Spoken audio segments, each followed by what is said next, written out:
Corona की लहर अभी थमी नहीं है। इस बीच केंद्र सरकार ने कल ये कह दिया कि ऑक्सीजन की कमी से कोरोना की दूसरी लहर में लोगों की मौतें नहीं हुई, जिसके बाद क्या था, एक बार फिर से नए सिरे से बिहार की सियासत तेज हो गई।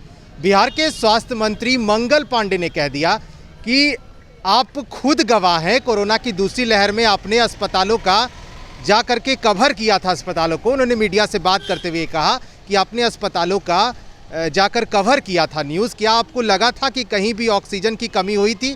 हाँ, जहां कमी भी थी वहां हमने ये दावा किया कि शाम तक या सुबह तक ऑक्सीजन वहां मुहैया कराया जाएगा, और हमने किया भी। हालांकि जिस तरह से कोरोना का यह वेव तेज हुआ था, तो आप समझ सकते हैं अगर किसी भी चीज़ को जल्द मंगवाना पड़े तो सिस्टम पे इसका प्रभाव पड़ता है।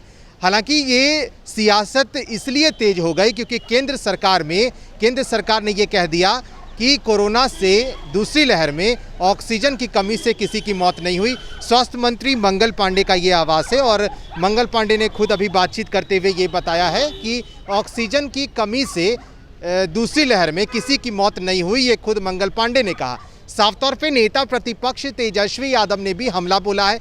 तेजस्वी यादव ने इसे आत्महत्या बता दिया। उन्होंने कहा कि तब तो लोगों ने आत्महत्या कर ली। इस पर भी मंगल पांडे ने हमला किया है, पलटवार किया है।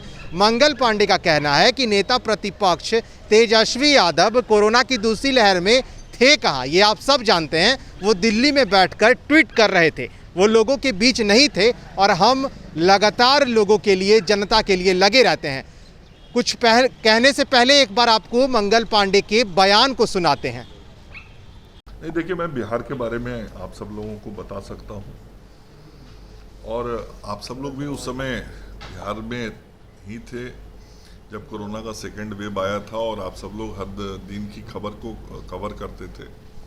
हमारे राज्य के सरकारी या प्राइवेट अस्पताल में जितने भी मरीज आए, सभी मरीजों को हम लोगों ने ऑक्सीजन उपलब्ध कराया।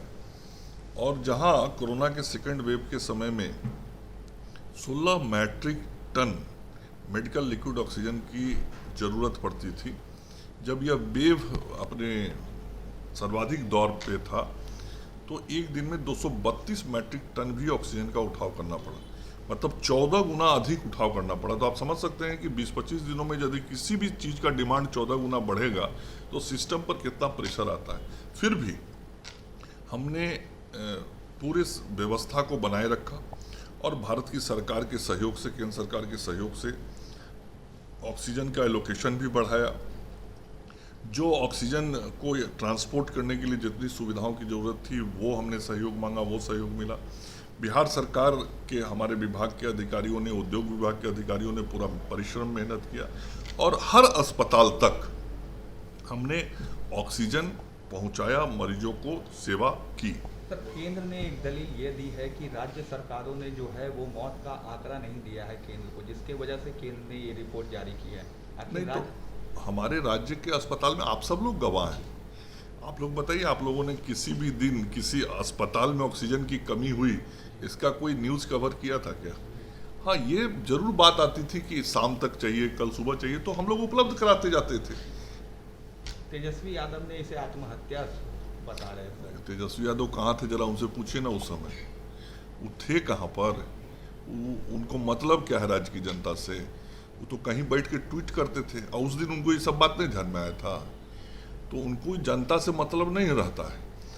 हम लोग तो सेवा करते हैं, काम करते रहते हैं, और नेता प्रतिपक्ष को कुछ ना कुछ, चूंकि मीडिया में बने रहना है, तो विरोध का बयान देना है। और सरकार कितना भी अच्छा काम कर लेगी तो तेजस्वी जी कहेंगे क्या कि सरकार ने बहुत अच्छा काम किया? आज तक तो नहीं बोले हैं। लेकिन बिहार की जनता की सेवा तो हम ही लोग कर रहे हैं, और उस वक्त भी सेवा हम लोगों ने किया था, और आगे भी सेवा करेंगे। सेवा करना हम लोग का धर्म है, कर्म है।